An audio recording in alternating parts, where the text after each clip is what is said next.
les meufs, dis-toi qu'elles ont tellement d'options, t'as 99% de chances pour que la meuf, soit elle est en relation, soit elle est en train de parler avec un mec, soit elle vient d'être en relation récemment. Alors je pense que j'avais genre 15-16 ans. Il me dit, prends-la, amène-la là-bas dans le noir et dis-lui. Et moi, je dis, et moi, il me dit ça, mais je me dis, mais t'es un fou, gros, tu peux pas faire ça. Ça me fait rire les gens dans les commentaires qui disent, ouais, mais en fait, toi, tu encourages les mecs à ce que les meufs, elles soient soumises. Vous avez rien compris, gros. Depuis que j'ai fait ce changement dans ma vie, les meufs, elles se soumettent elles-mêmes de leur propre volonté, en fait. T'as des vrais animaux, des mecs qui parlent aux meufs d'une manière, tu regardes ça, tu te dis, mais comment la meuf, elle fait pour kiffer ça?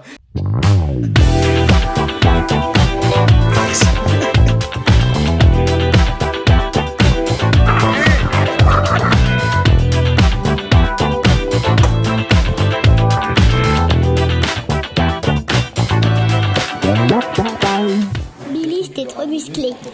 Dans le quartier où j'ai grandi, et souvent dans les quartiers en France, t'as une sorte d'écart de génération où les petits traînent avec les petits, ceux de la génération d'au-dessus sont très respectés par les petits, et ceux-là respectent encore plus la génération du dessus qui eux traitent les tout petits comme des enfants, tu vois. Enfin genre, t'as vraiment un truc hiérarchique comme ça.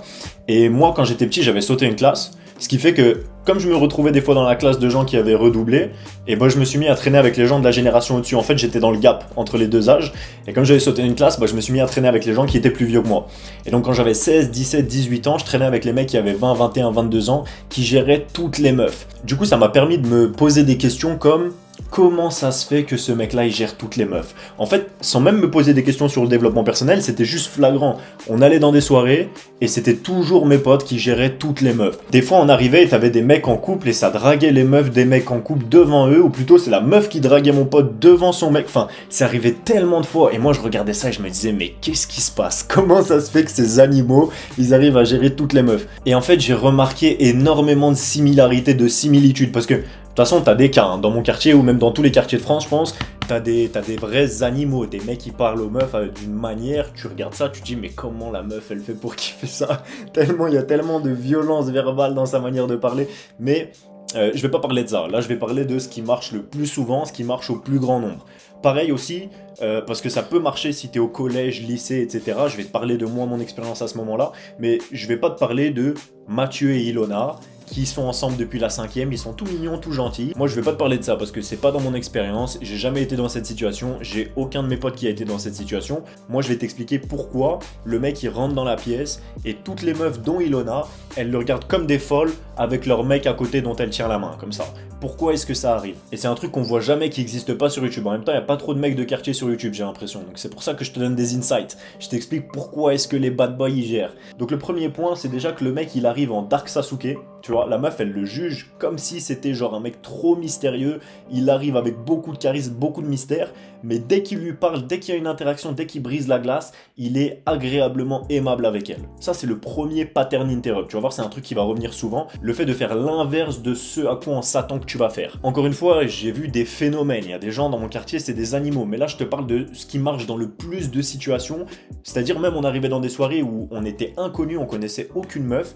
Quel mec va arriver à gérer toutes les meufs sans faire exprès même des fois, même si les meufs c'était des enfants de riches alors que nous on était les mecs 2 heures avant on était sous vodka en train de traîner dehors, tu vois. Donc déjà t'avais aussi un truc de carrure en vrai, on va pas se mentir, souvent c'était des mecs stock et charismatiques physiquement. C'était pas forcément les mecs les plus grands, bien que j'ai en tête un exemple d'un mec qui était, enfin même de plusieurs mecs qui étaient plus grands que la moyenne, mais j'avais aussi des potes à moi qui étaient un peu plus petits et qui étaient juste super stock et qui avaient un charisme quand même. En fait eux ils avaient quand même des bons résultats mais ils étaient quand même stock, tu vois, c'était pas des petits faibles, on va pas se mentir, même les petits ils étaient stock, le corps ça jouait beaucoup, ça joue beaucoup sur le charisme et la manière dont les gens interagissent avec toi. Aussi, ce qui se passe, c'est que tu prends la responsabilité toi-même de briser la glace, toujours, parce que les femmes, des fois, en fait, quand tu arrives avec cette attitude-là, elles peuvent être impressionnées, ou plutôt, elles sont quasiment toujours impressionnées. Du coup, le contre-pied, entre guillemets, de ça, c'est que des fois, il y a des meufs qui vont t'approcher, mais souvent, tu peux être un peu intimidant, impressionnant pour les meufs. D'ailleurs, c'est limite ce que tu recherches à faire, parce que les meufs, à travers l'hypergamie, donc le fait que souvent, quand elles quittent un mec ou quand elles trompent un mec, elles vont jamais se mettre avec un mec qui est moins bien, souvent,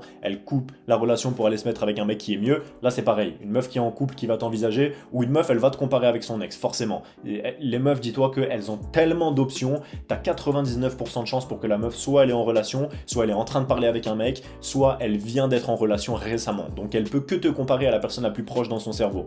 Donc forcément si t'arrives charismatique et que tu l'intimides un petit peu, et ben c'est un bon signe en général, parce que ça veut dire qu'elle te met sur un niveau supérieur comparé à l'autre personne qu'elle a en ce moment. Mais en même temps, les meufs, elles veulent pas un mec agressif avec elle qui va lui parler mal, etc. Elle veut un mec qui va savoir être gentil avec elle et savoir bien se comporter. D'ailleurs, c'est le professeur Andrew Huberman qui a dit que les femmes recherchent un homme charismatique et gentil avec elle, précisément avec elle. Ça veut dire un mec qui est capable d'être violent, qui est capable de prendre les responsabilités, d'affronter le monde extérieur, mais qui est très gentil exclusivement avec elle. Quand je dis très gentil, ça veut pas dire un simp, attention, hein. Ça veut juste dire que il la fait rire, il est bon délire, il est bonne ambiance avec elle. Mais tu veux quand même être charismatique. Souvent, les trous de balles dans les commentaires qui font des réflexions de victimes, ils comprennent pas trop ça. J'ai l'impression que quand je dis tu veux être charismatique, imposé, la femme elle a envie d'être soumise à toi, etc., ça veut dire parle mal, écrase-la, etc. Pas du tout. Avec elle, tu dois être spécifiquement des barres, gentil, la faire kiffer, etc.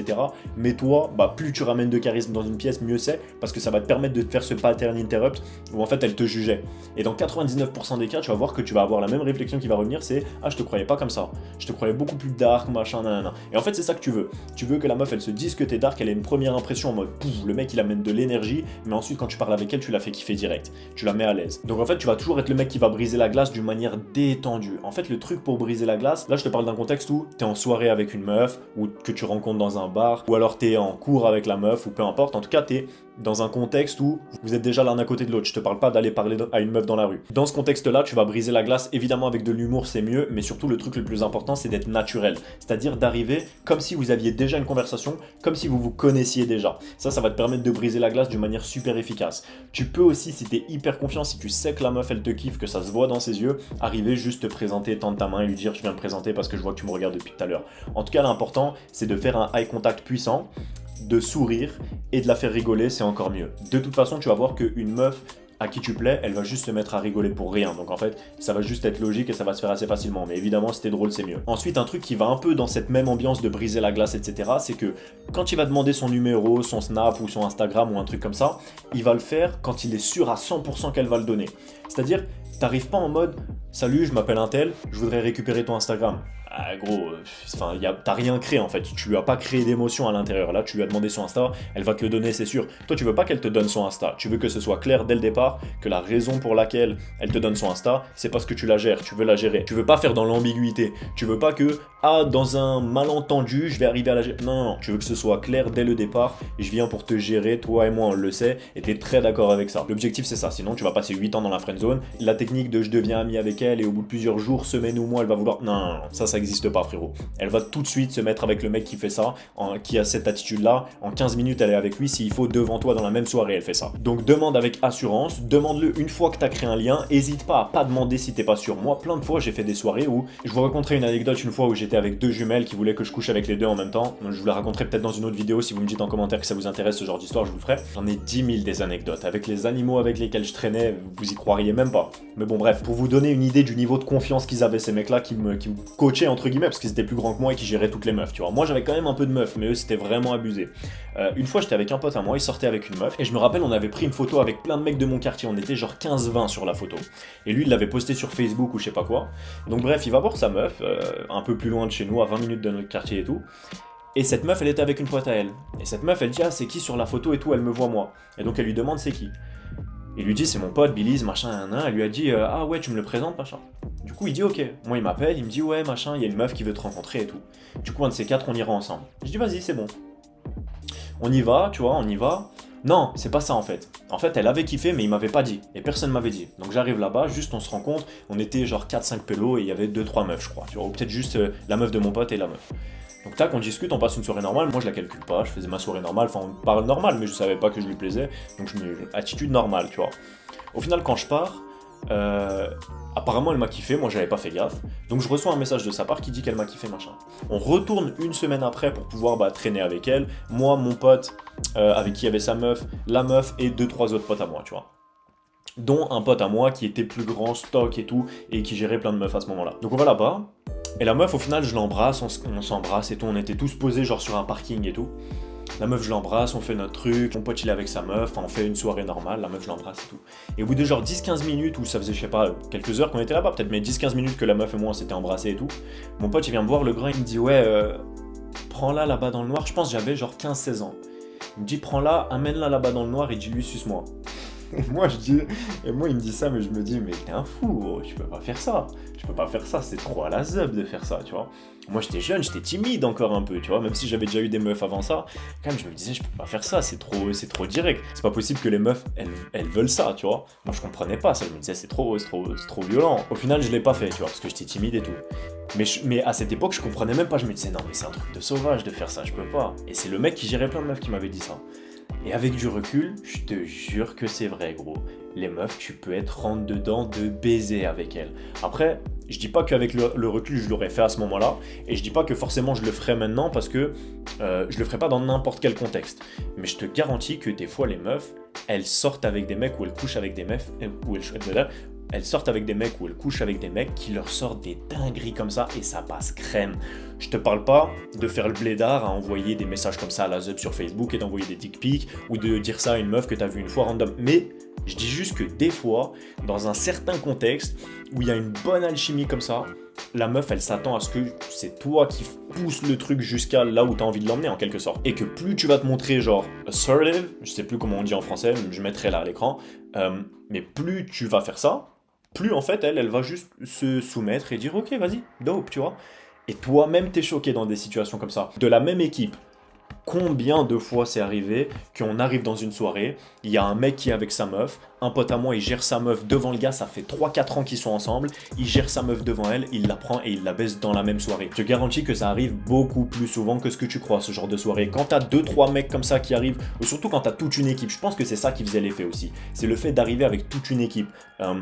C'est-à-dire, tu ouvres la porte de la soirée, ça dit ah, il y a un tel qui est arrivé. Ils ouvrent la porte et dans mon équipe, t'as 4 ou 5 mecs qui sont plus grands, plus stock, habillés tous en noir, chaîne en or, machin et un nain, qui arrivent beau gosse, mâchoire serrée, serre la main, ça te regarde de haut, tu vois, ça fait les choses fort, ça amène du charisme dans la pièce. Dans ces soirées-là, très souvent ça arrivait, ce genre d'action. Parce qu'en fait, le truc c'est quoi? C'est que un truc que les hommes comprennent pas forcément toujours, c'est que les hommes, notre but principal, notre animation, ce qui nous la flamme à l'intérieur de nous, c'est l'expansion. C'est-à-dire, on veut conquérir, je parle pas forcément de faire Napoléon, d'aller tuer des gens, mais je te parle on a cette volonté d'avoir plus, d'obtenir plus, de mettre plus notre famille à l'abri, d'aider notre mère, notre père, nos enfants, nos femmes, notre femme, de faire en sorte que tout le monde soit bien à l'abri, d'étendre notre territoire en quelque sorte, et de faire que dans notre royaume, tout le monde est bien, tu vois. Ça, c'est notre volonté première. On a plein d'autres volontés, etc. Mais c'est notre volonté première.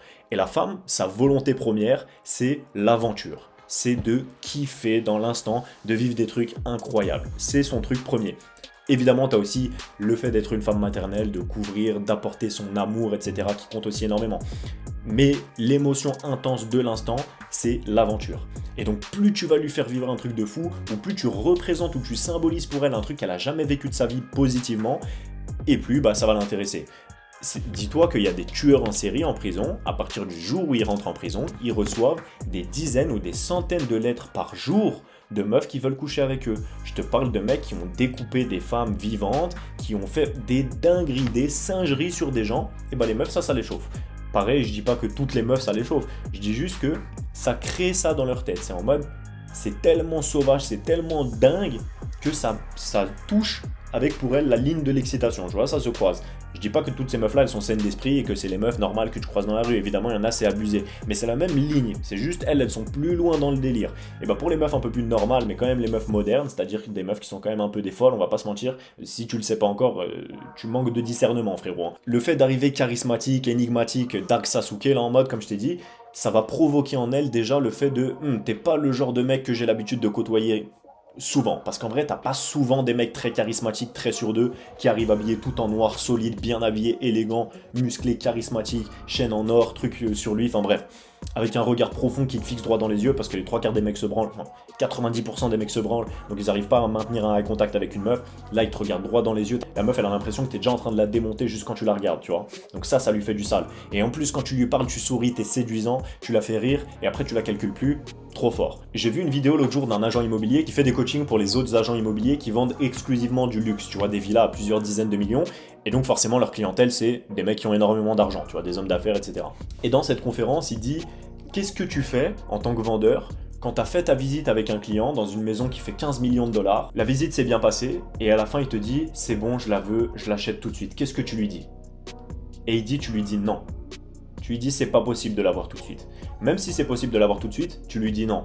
Pour la simple raison que ce mec-là, il a tellement de succès dans sa vie, il est habitué à ce que les choses soient faciles. Quand il y a de la résistance, il va te courir après, il va te harceler pour acheter cette maison et la vente, elle sera 10 fois plus facile. Socialement, les meufs, elles sont richissimes, gros. Socialement, les meufs, c'est toutes des milliardaires dans les relations. Donc elles ont l'habitude que tout le monde leur dise oui. Tout le monde leur dit toujours oui. Si tu dis non, t'es une personne sur 200. Et tu peux être un peu stressé, des fois tu peux être en mode, si je lui dis non, j'ai peur que ça glisse, tu vois, que je perde l'opportunité ou je sais pas quoi. Frérot, tu perds pas l'opportunité. Je te garantis que tu plantes une graine dans sa tête dans 100% des cas. Parce que depuis que j'ai pris la bonne attitude, il m'est vraiment arrivé des histoires qui, pour la personne que j'étais quelques années ou même quelques mois auparavant, étaient juste impensables. Juste en prenant les bonnes décisions, en me renseignant sur la dynamique des relations hommes-femmes, avec un autre pote à moi, en se baladant vers notre quartier, on était sortis aller acheter un truc à boire, on croise 4 meufs, et au bout de 5-10 minutes de discussion, juste en gérant bien le suis-moi, je te fuis, eh ben, on s'est retrouvé à ce que les 4 meufs, elles nous disent ouvertement, venez, on a envie de coucher avec vous maintenant, là, les 4 en même temps. Donc en fait, et c'est véridique ce genre d'action, j'en ai plein des histoires comme ça. Donc dites-moi dans les commentaires si t'as envie que je te fasse une vidéo peut-être où je parle de ça, où je te donne des anecdotes. En tout cas, ce que je veux dire, c'est que c'est pour ça que ça me fait rire les gens dans les commentaires qui disent ouais, mais en fait, toi, tu encourages les mecs à ce que les meufs, elles soient soumises. Vous avez rien compris, gros. Depuis que j'ai fait ce changement dans ma vie, les meufs, elles se soumettent elles-mêmes de leur propre volonté, en fait. Donc c'est pas moi qui veux que les femmes, elles soient soumises, c'est les femmes qui se soumettent à moi toutes seules. Juste parce que j'opère selon leur propre mode opératoire. Je manipule pas les femmes. Je me range juste dans la catégorie de je fais ce qu'elle a envie que je fasse. Juste ce qu'elle a envie que je fasse, c'est pas ce qu'elle dit qu'elle a envie que je fasse. Donc rappelle-toi bien que t'aies envie de coucher avec une meuf ou avec plein de meufs en même temps, le résultat il est le même. T'es le seul maître de tes choix et personne vivra jamais ta vie à ta place.